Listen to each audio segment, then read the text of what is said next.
Israeli embassy in Thailand has warned its citizens in Phuket to strictly follow Thai laws as authorities intensify enforcement against foreign offenders on the island.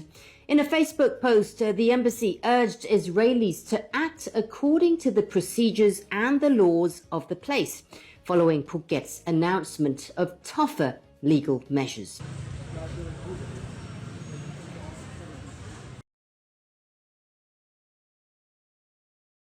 And it's said that they now chose Thailand as their main destination spot. This is coming right after them receiving issues around the Mediterranean and Europe. Now they're all pushing to Southeast Asia. Το Ισραήλ αγοράζει την Κύπρο. Τα τελευταία χρόνια επαρουσιάστηκε μεγάλη αύξηση που ξένες επενδύσεις στην Κύπρο, κυρίως που Ισραηλίτες, ειδικά στον τομέα ανάπτυξης γης. Bruce, you're the manager, right? Yeah. Which nationality is the most difficult tourist? Oh, mostly Israeli. Difficult. They want everything for free. Free. Police arrested several Israeli nationals during a raid on a villa party in Koh Phangan, responding to complaints of illegal activity, noise violations, and potential drug distribution.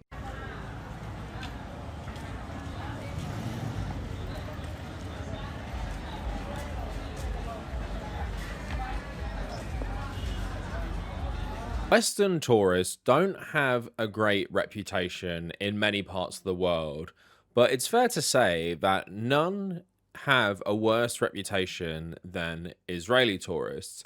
This has led to multiple countries actually banning Israelis or Israeli passport holders from actually visiting them. And in a lot of political discourse in the Philippines, in Thailand, and in other South Asian and Southeast Asian countries, their presence in various tourist hotspots is garnering far more controversy than other Western tourist groups or tourists from Russia and Ukraine. Because I want to talk about that today, because obviously, because of the genocide in Gaza, Israel's war on Iran, Israel's war on Lebanon, all of these things, there is a higher level of scrutiny on Israeli tourists, and there's a higher, dislike of Israelis generally. When they actually leave Israel, and in many places go to former colonized countries, it's not surprising that a lot of the locals project their dislike of the Israeli state and Zionism onto individual Israelis that they meet. And if you ask a lot of Israelis, like, why is there dislike for you around the world? Why is there dislike for Israeli tourists compared to other tourists in the West? Why do locals and other tourists hate Israeli tourists? They would say, well,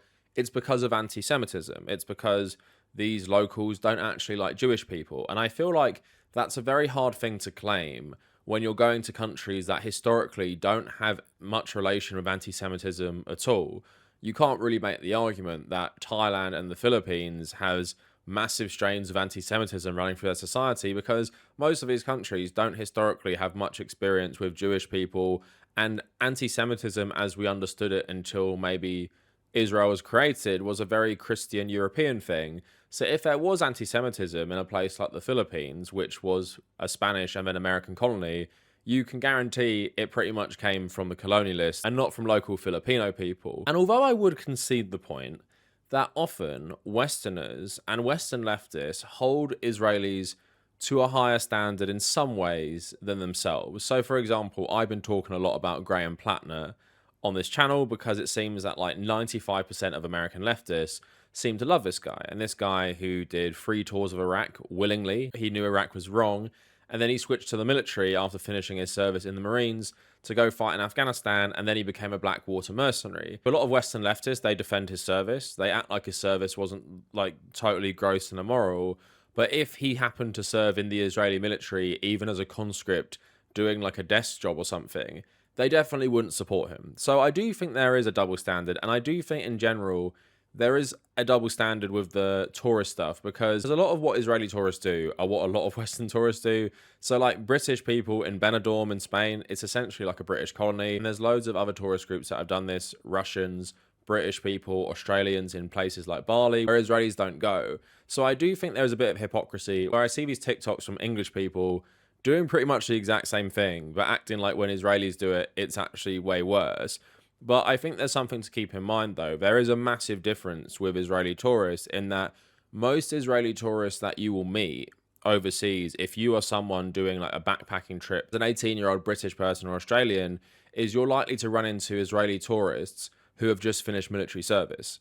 And I think that is a key part of the issue, is that these Israelis you often encounter, and these Israelis that are often taking over parts of like Thailand, for example, they're often fresh off military service. And in the context of recent years, that means they're fresh off doing a genocide in Gaza. So not only do people have a legit reason to dislike these people because they have freshly come out of service in like the modern Nazi military, their attitude towards the locals often reflects the extreme indoctrination they've been in and the extreme racism they've been in, and also many times likely reflects their mental instability from just doing something so terrible without any consequences at all. They can go into Gaza, do all these terrible crimes against humanity, and once their service is up, they can go chill in Thailand for like 3 months. So I want to talk about all of that today. Before we go any further, if you want to support my work, please check out my Patreon page and check out my YouTube memberships. If you want to follow me on social media, at the Kavernacle on Blue Sky and on Instagram. And if you've liked this video after you watched it, please leave a like and maybe subscribe to the channel. So I really want to hone in on the military service aspect in regards to Israeli tourists, but I'm not just going to talk about that. There are problems generally with Israeli tourism that isn't strictly related to 18 to 23-year-olds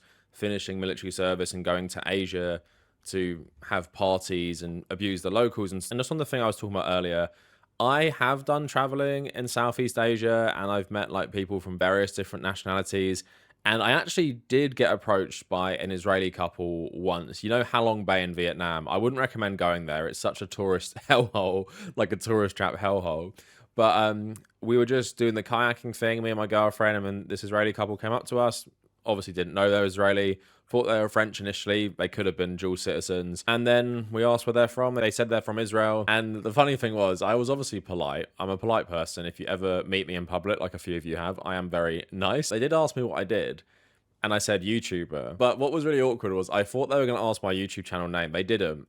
I had just uploaded this video. I'll try and find it. It's about like Bill Maher being like a crazy Zionist or something like that. And I obviously would say in that video, or I think I did at least, know myself, loads of super critical things about Israel. I am an anti-Zionist. I do not think Israel should exist. I don't agree with its right to exist. Israel to me is the same as South Africa. It's the same as Northern Ireland and previously the UK administration of Ireland. Same as Canada, same as Australia. It's the same as the United States. It's the same as New Zealand. It's a settler colonial apartheid states, and that is pretty much all you have to tackle it from. It's apartheid, it's settler colonialism, just like other forms of settler colonialism. If you're against colonialism, you should be against the state of Israel. And then he's talking about how it's not stolen land. He is being a hypocrite in his own little rant about Israel. And then he starts talking about like a really simplistic version of history. It's like this revisionist version of history apparently, and I've heard Seth Rogen say he got taught this at like Jewish school and stuff, that Israel is just empty land, and then after World War II and all the horrors of World War II, they went there to create their own nation state so they'd finally be safe. But of course, even like Bill Maher was showing, loads of people lived there. And there were Zionist militias fighting the British occupation. But then, of course, after the Second World War, you had loads more European Jews who had fought in the Second World War for various allied nations or fought as partisan groups, come and fight with the militias to actually take over a significant part of Palestine, which they got. And of course, that's stolen land. They massacred Palestinians. They kicked them from their homes. They destroyed their homes, and they continue that to this day. So that was a funny coincidence that was the most recent video I made, and then an Israeli couple approached us. And the thing is, they were fine, and they must have been in their 30s. I think they were married, and they've just gone to Vietnam on holiday, like many of us have done. And obviously we didn't get talking about politics. It's down to reason by pretty much every survey coming out of Israel. They probably would have had some pretty gross political views in regards to Palestinians. There is like the tiniest chance that they maybe didn't.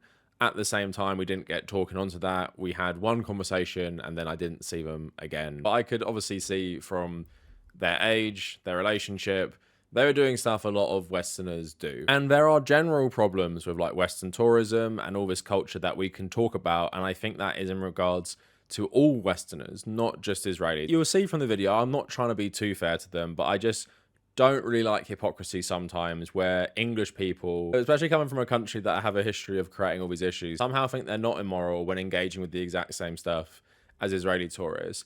But let's get into why they're so different. So Why are Israeli tourists, why are they so different from other Western tourists? Well, they might share a lot of problems with racism, hooliganism, excessive alcohol consumption, treating the locals terribly, sex pack culture around going to these places. What makes an Israeli tourist unique, especially men between the ages of 18 and 23? So I found this article which frames it in a very positive way. So Talk and Save, the wandering Israeli, from soldier to backpacker. Imagine you're an energetic 18-year-old fresh out of high school and full of anticipation for the future, but then you're obligated to postpone all your plans for a few years, and instead you're given a military uniform and go through basic training and start a job concerning national security. Fast forward 2 to 3 years, you're discharged from the army and have all the time in the world to unwind. What would you do? My bet is travel. It's a phenomenon. The previous hypothetical is actually the reality of Israeli youth. As they hit 18, guys and girls in Israel enlist to compulsory military service for a few years, but when it's time to discharge from duty, their service would naturally leave its mark.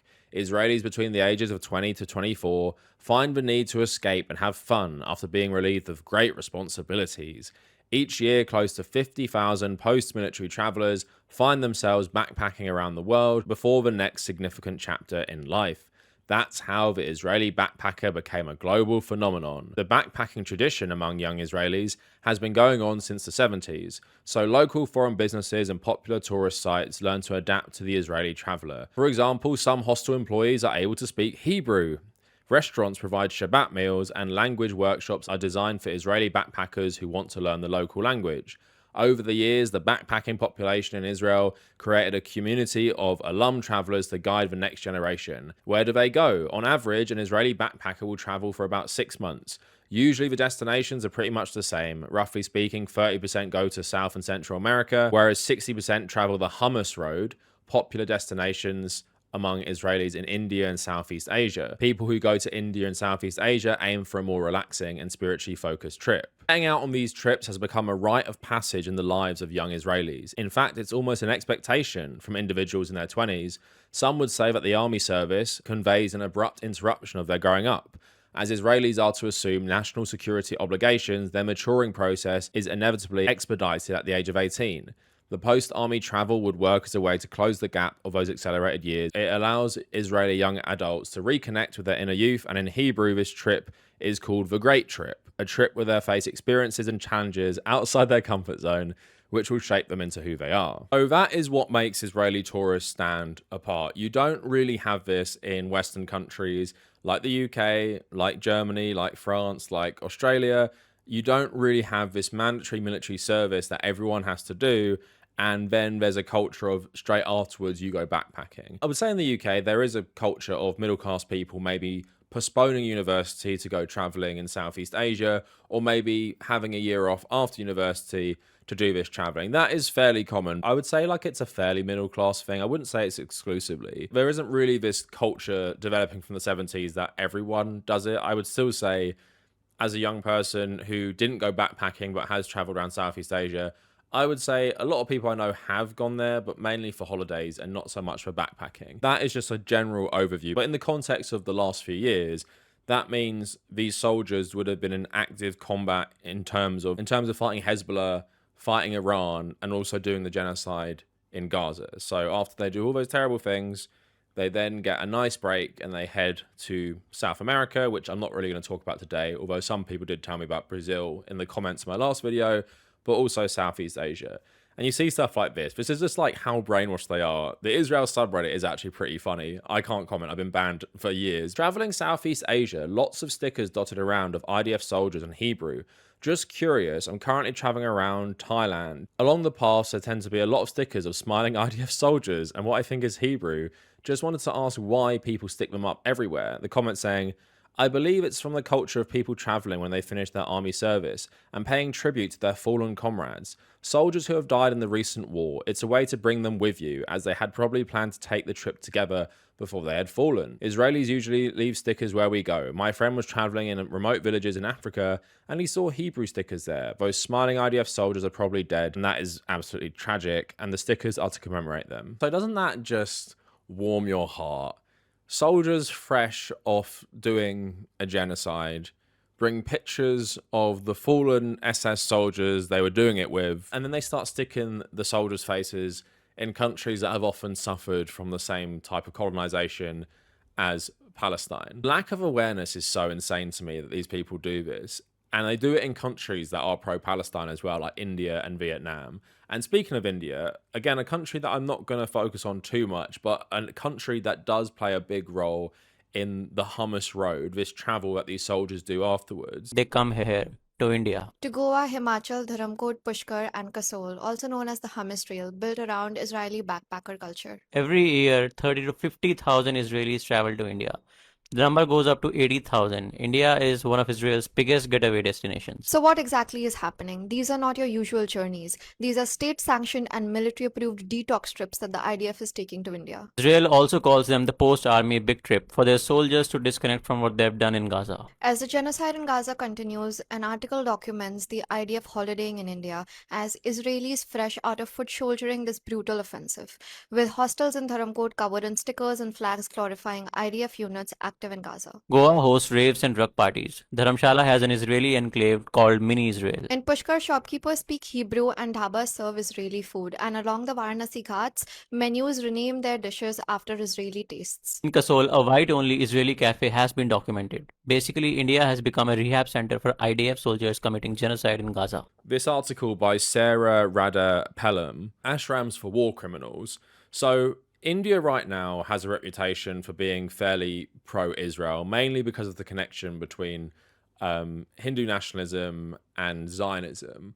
And it's a fairly modern thing because Hindu nationalism as a governing ideology in India has only existed for the last 12 years, although it's been around since the 1930s. But even so, I think India's official stance on Palestine is still supporting, Palestinian state. And although you do have this Hindu nationalist sentiment that's been super popular over the last decade or so, you would probably say generally India is a country that is way more pro-Palestine. It does have 300 million Muslims in it, but also India, as a former colony of the British Empire, is a country that has historically been very sympathetic to Palestine. But this article was interesting, just talking about the Israeli influence there.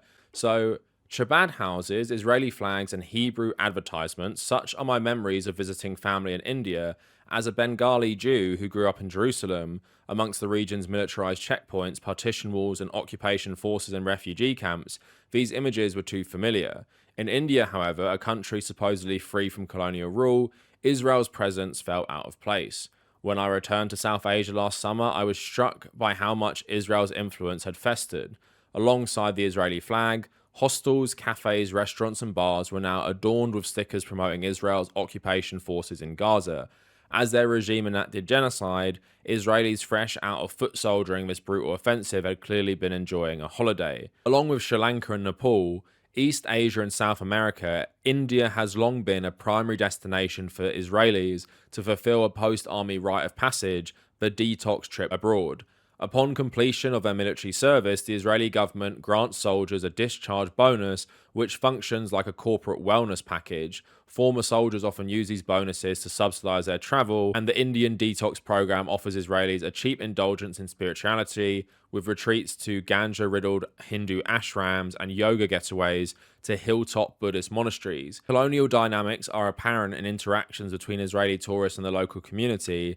Kahir, a 21-year-old university student who runs a hotel near Delhi's Bet Chabad, told me, Israelis are afraid of the locals. They stay in their own packs and don't mix. On a stopover through Pushkar, I spoke with an Israeli tourist named Shani, who unashamedly recounted her visit to a Gurdwara, describing Sikhs as freaky, with weird turbans and scary beards, like Muslims. So it's very unsurprising that the racism all of these people are indoctrinated in, and it's just so casually expressed in all facets of Israeli society. Something you would have been exposed to throughout the last few years is just how depraved Israeli primetime TV is and news channels. It's the most disturbing thing ever. But if you grow up in a society like that, your racism isn't going to stop at Palestinians. The entitlement you have to another country's land, and you're occupying this country, and many of these people have committed just the most vile crimes that they should be in prison for the rest of their life for, these people now run around Asia in these groups where they feel absolutely untouchable. And they are in many ways. Like, you see stuff that has happened in Cyprus before. These groups of men, especially, they cause loads of trouble, but they're protected by their government and they're protected by the groups they exist in. And like I was saying before, when you see Israelis taking over certain places, this isn't something new. This isn't something Westerners have never done. And this isn't something that Westerners don't still do. But what is unique about this form of, let's say, immigration is when you have like clusters of immigrant groups in other countries, it's usually driven by either class or the dominant like racial or ethnic group not accepting these people as the same. So I've spoke a lot in the past. My grandparents were all immigrants to England from Ireland. And the reason my parents met is because despite the fact that my grandparents all came from different parts of Ireland, they all lived in the same part of London, which was an Irish part of London. Now, there obviously sometimes there is that desire to group together in something that is familiar, especially in terms of if you're a minority religion like Catholicism or Islam.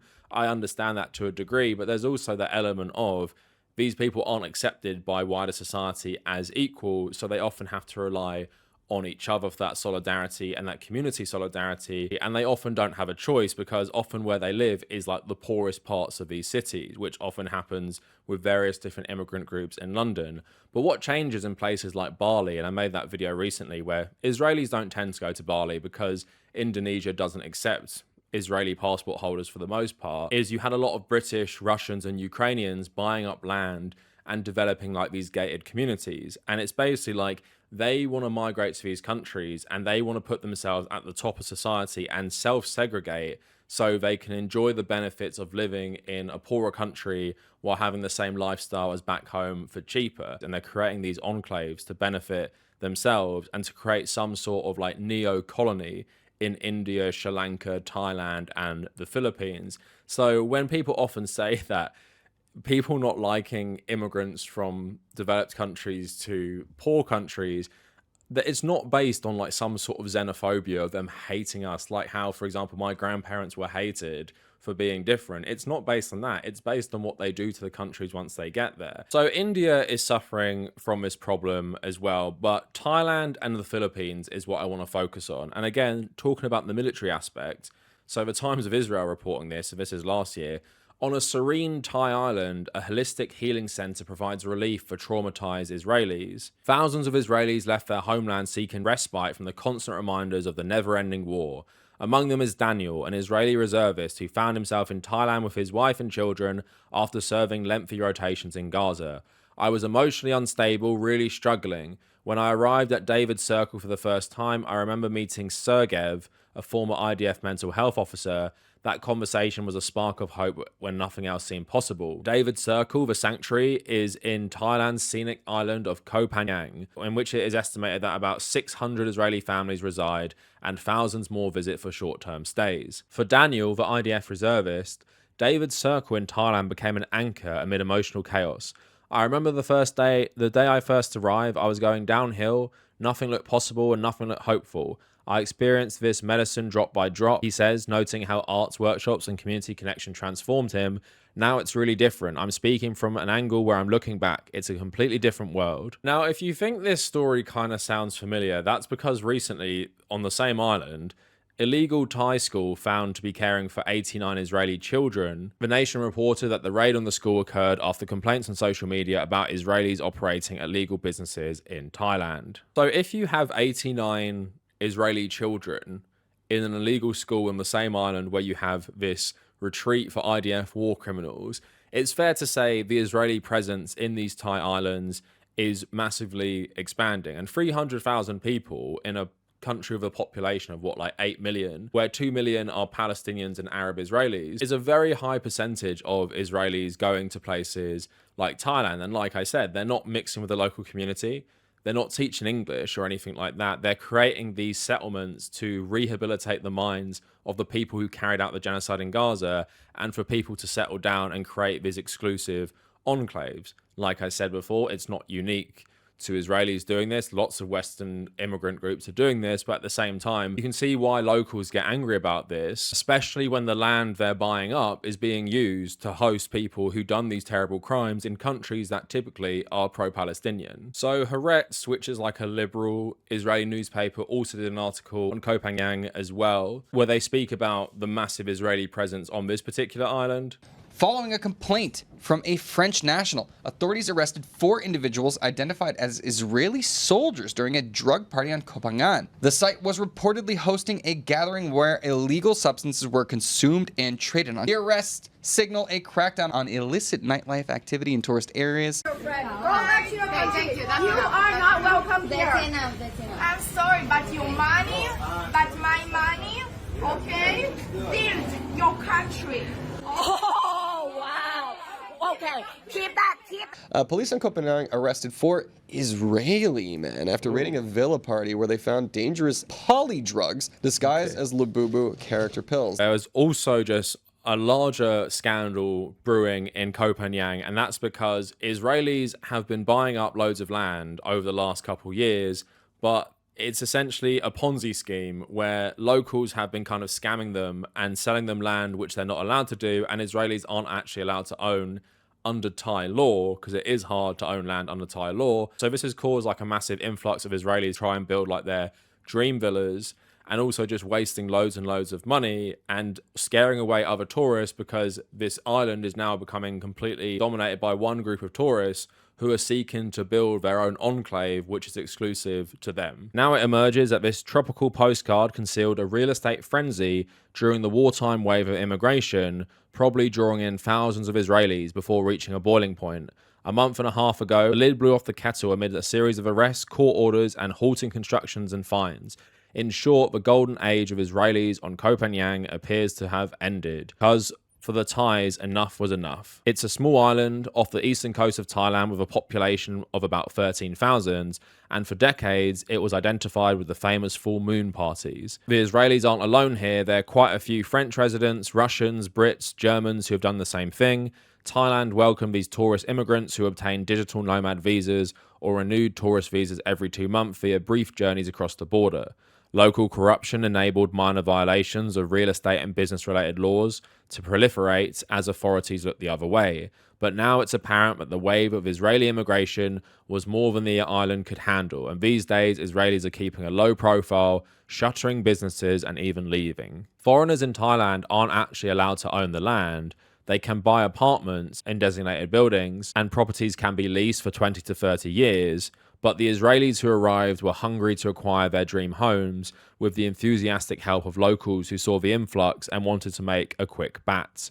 How did it work? Under Thai law, a foreigner who establishes a company in Thailand with a Thai partner who holds 51% of the shares and profits may buy land through the company and build a villa, business or hotel. This is totally above board if the Thai partner actually contributes their share. If that partner is in fact some anonymous person from the neighbouring beach on the island, it's illegal, but that didn't stop the scheme from flourishing. The Israeli appetite for land quickly left its mark. According to Golan, an Israeli who's lived on the island for years and runs a business, Israelis were involved in about 80% of Koh Phangan's real estate deals in the past 2 years. Golan had immigrated from Tel Aviv, where he still owns an apartment, but he says there's essentially a type of pyramid scheme here. Thais would never buy the land at the prices Israelis paid. To the best of my knowledge, at the moment there's around 700 Israeli businesses under investigation on the island, and we still don't know what will happen to them. The talk on the first night of Hanukkah was about moving to Greece, Cyprus or Portugal. Golan is referring to a broad sweep by the authorities in mid-November when 3 Israelis who ran businesses and held property illegally were detained, and many others were fined. Another Israeli, Alon, says, the locals' problem wasn't just the real estate, it was that a lot of Israeli guys come straight from the war and create chaos. Money isn't the issue, you must respect the place you're in, live quietly, dress properly before entering stores, not in a bathing suit, don't sit in a group of 10 people in a cafe for hours when only one person orders something. It's all because of the Israelis' behavior. Alon also said Israelis interested in buying property also went too far. A lot of arrogant people came here, bought land and suddenly started building 4 villas. This infuriated the Thais. Young people came to blow off steam from the war, no holds barred, so Israeli businesses jacked up prices sky high, people here bought land for pennies and then sold it to their friends for double the price. And this is an Israeli saying this. I'm glad arrests were made because the Israeli overflow actually drove away other tourists. In Golan's view, Israelis stubbornly refused to accept reality. They just couldn't get it into their system that you can't buy real estate here, and thousands did. I warned people and no one believed me. They even thought I was trying to block them. Think before you put 700,000 shekels into land. Golan again saying, Israelis don't understand that real estate abroad is a business for professionals. It's absurd to think you'll come to this village and understand better than the locals what's valuable and what isn't, especially when your point of reference is grandma's apartment in Bat Yam. The exaggerated self-confidence of Israelis is astonishing. Local islanders, some of whom made a good profit from the Israeli rush for land, only woke up after hefty swaths of the jungle had been deforested. The island is now scarred by half-built construction sites, and rumours abound that some Israelis and other foreigners have acquired plots that are part of a national park. A Thai man who works in this construction during the day and a bar at night told me he just started work on a new site, saying, it was sad to see, so many trees were cut down, my heart aches, but I'm salaried and I build. What can I do? So like I said before, that story has played out in many places in Southeast Asia. It's playing out in Bali right now. But it's just interesting, even that quote about they're talking about going to Cyprus, Portugal, and other places where it's a lot easier for them to exist. And there's massive problems right now with Cypriots really hating the Israeli influence in their country as well. The political party in Cyprus, called ACL, or the Progressive Party of Working People, has expressed concern over what it calls the mass purchase of property in Cyprus by non-EU nationals, particularly Israelis, you guessed it right. Now it warns of targeted purchases of land, creating gated communities in Larnasa and Limassol. And I would say from reading a lot of these articles and reading that one, the main thing that comes to mind when you read about Israeli tourists and expat groups and migrant groups is they want to go into somewhere and like automatically like dominate it, build an enclave, and see the native population as some sort of serf class, because that's essentially what Israel is for them anyway. If you're an Ashkenazi Jew, this white European Jew in Israel, you exist in an apartheid state where there are multiple groups that are part of this serf class. It could be Thai migrants themselves, which are a big migrant group in Israel itself. It could be Palestinians who live in Israel, Arab Israelis, or other ethnic groups that aren't treated as equal as you by the law. You grow up in that society, you get military indoctrination and brainwashing. In your own country, you literally have legal rights enshrined into law based on your own ethnicity. And then you come to another country with a bunch of your military buddies and you start treating the locals badly and thinking you can own like their country and doing this form of colonization as well. And it's just something that appears to be happening throughout all of these places which see massive Israeli enclaves. It doesn't seem like there is an attempt for them to integrate or do stuff like maybe like the Irish community do in places where, although they do have these immigrant communities, they like become teachers in school and they live like pretty normal lives. You're not really going to go to Southeast Asia and find many places that feel like you're stepping into Dublin, but it seems that you're going to go to many places in Southeast Asia and South Asia that feels like you might be stepping into Israel, the same way I imagine going to somewhere like Benidorm feels like stepping into a part of England. So I want to move on to another place in Southeast Asia, and that is the Philippines. And like I said at the start of the video, because the Muslim countries in Southeast Asia don't easily even let Israelis into the country, that's why you seem to get a concentrated amount of them in other places in the region, because like with British people and Russians and Ukrainians, they seem to spread out a bit more, where you'll get a lot of Russians in Vietnam, you'll get a lot of Russians in Bali, and you'll get a lot of Russians in Thailand as well. And that's the same for British people, where with Israelis, their options are a lot more limited. So it seems to be they gravitate more to Thailand and the Philippines. After everything you've probably been seeing in the news and reading, how bad do you think their behavior is in the Philippines for the Israeli embassy to condemn the misbehavior of some Israelis in Siargao in the Philippines? Come on.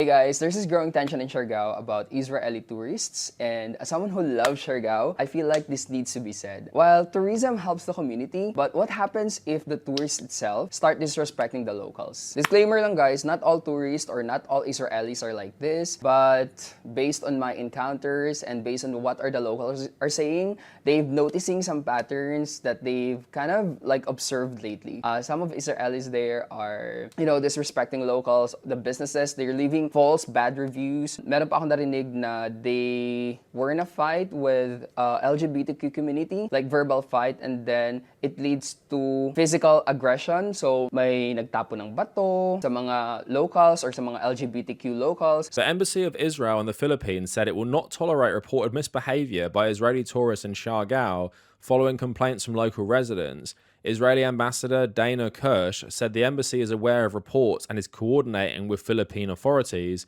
She also announced plans to visit Siargao to ensure full cooperation with the local government. If there's an Israeli tourist who had done wrong, he should be addressed, but we urge and encourage you as media not to paint all Israeli tourists here as rotten apples because that's very far from the truth, Kirsch said.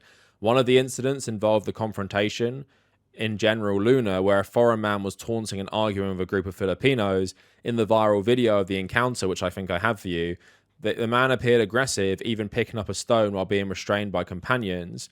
Alexis Gumera, one of those involved, said her group, which included 2 other trans women and foreign friends, had already been harassed earlier that night. Confrontation escalated after one of the men identified himself as Israeli and made provocative remarks about the war in Gaza. Unlike in Koh Phangan and the Thai Islands, Israelis are in like a very small minority in this Filipino island, and they're still causing insane problems to the point their own government has to get involved.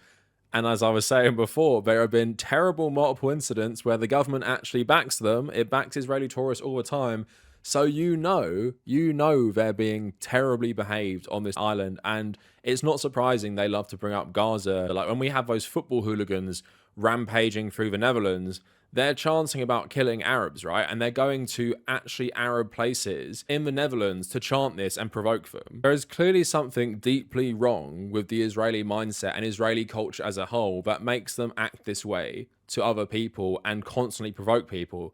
And rightly so. They feel untouchable. If we take the football hooligan thing, for example, there was a witch hunt against the police in the UK when they said that they should not allow Israeli fans from this notorious Israeli football club because they constantly cause massive fights and racially abuse native people in Europe, right? And because the UK government is run by a Mossad agent, they went on this witch hunt against the police for doing the only good thing they've ever done in their life. But Mondoweiss did a longer article on this.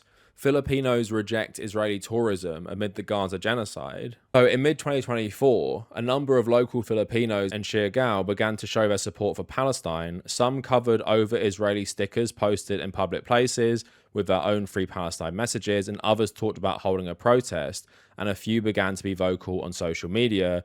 They were met with confusion and hostility at worst. Siargao's tourist establishments include several owned and operated by Israelis, and Israelis have made up a growing number of the island's tourists. Any denunciation of Israel's violence in Gaza was bound to draw attention from Israel's business owners. Soon after Israel's military campaign in Gaza, Siargao had increasingly become a destination of choice for the young Israelis. David Haldane, reporting for the Manila Times, quotes Elazar Mosh, 24, an IDF soldier who came for vacation. He said, "We come for fun, quiet and rest, especially after the war. We are all soldiers, so after our service, we come for vacation." Local Filipinos report that Israeli business owners in Siargao actively funneled Israeli tourists to the island through their networks. And most recently, these tourists happen to be soldiers fresh from Gaza. In March 2025, posts about Israeli tourist harassment and abuse began to appear on the Siargao Business Association Facebook page. The majority of posts described Israeli tourists not paying for their food. They suddenly disappeared when our establishment is super busy, or behaving arrogantly, taking seats in restaurants without ordering and getting angry when asked to vacate for paying guests, and threatening to leave negative reviews, or calling Filipino staffs slaves. Arguably, these kinds of behaviors are not unusual in an industry that positions paying guests above the serving hosts. Some conflicts turn violent, especially when locals or other tourists push back with critiques of Israel and support of Palestine. So also in Surigao, there's an active and open campaign against the Chabad House, tying a local campaign for more autonomy and security to resistance against Israeli overreach in the Philippines and elsewhere. They are not alone in pushing back, citing recent incidents in Greece and Thailand that refused to roll out the welcome mats to Israeli tourists in the midst of the genocide. So I guess what a lot of these people are seeing what these tourists and these IDF veterans have done to places in Thailand, what they want to do to what they've done to places in India most notably, and what they're trying to do in Cyprus, Brazil, and all these other places. It's this like violent form of like neo-colonialism brought by this mentality of a people who exist in a settler colonial apartheid state that is constantly expanding its own territory, indoctrinated from an extremely young age into this ideology that then puts them into the military infrastructure, where so many of them have actual experience in carrying out this colonization for the apartheid state. And then there's basically a whole culture around going to another part of the world just afterwards to do whatever you please, and taking advantage often of a culture that is the complete opposite to Israeli culture. Like if you're going to a place like Thailand, it's literally night and day difference. You're going from a Starship Troopers society, extremely violent society where everyone has firearms, to a place that obviously has its own problems. But if you've been to Thailand and have maybe stayed away from the Thai islands, it's a pretty laid back culture and it's a pretty safe country as well, even though it's far poorer than somewhere like Israel. And they come there and they cause these issues. And that is a Western thing generally. And I've spoke about this before, like going to Asia or even Southern Europe. The difference between Southern Europe and parts of Asia compared to London, compared to England, is night and day. The level of violence is so much lower, how laid back people are, how just generally people seem a bit happier and not at each other's throats all the time. It always seems so different. But when you start importing that culture to like Benidorm in Spain, which Brits have done, it literally makes it just like the home country. And if you see Benidorm, it literally represents the worst parts of the English mentality. And I'm sure a lot of these Israeli enclaves represent the worst parts of their mentality as well. It so happens that the worst of the English mentality is drinking pints, fighting and doing drugs, where the worst of the Israeli mentality is extreme xenophobia, racism, and so much of the population actively participating in genocide and war for the expansion of the Israeli state. And that's why it seems to be that so many of these people in these countries, while they do have problems with Western tourists generally, their focus is more on Israeli tourists for a variety of reasons, but it seems to be chief among them because so many of these tourists are literal IDF veterans who have just finished doing these terrible crimes, and then they're being unleashed on these poor countries that rely on tourism and absolutely taking advantage of the cultural difference between their countries. So a bit of a long one today, and I know I read a lot of stuff, but that should give you a good insight into why Israeli tourists are so hated around the world, and why Israeli tourists are banned around the world, and why so many political groups in different countries want to ban Israeli tourists. Israelis will complain that it's anti-Semitism. Israelis will complain that it's because everyone hates Jews. As it's clear to see, these are countries that don't have any issue with Jewish people. They don't have a history of anti-Semitism. They don't have a history of treating Jewish people badly. Their only exposure to big groups of Jewish people has been the recent Israeli immigration to their countries, where they often are buying up the land, treating the locals terribly, fresh off military service, and that's why they have a negative perception of Israeli tourists generally, and why they don't like it, and why they don't like how easy it is for them to stay forever and even start setting up their own schools and jungle retreats for IDF soldiers. You can see why people would have a problem with that the same way, and it's not anti-Semitic, the same way that lots of Spanish have a problem with all the English and Irish enclaves in southern Spain, which completely take over the whole territory and make it into mini England.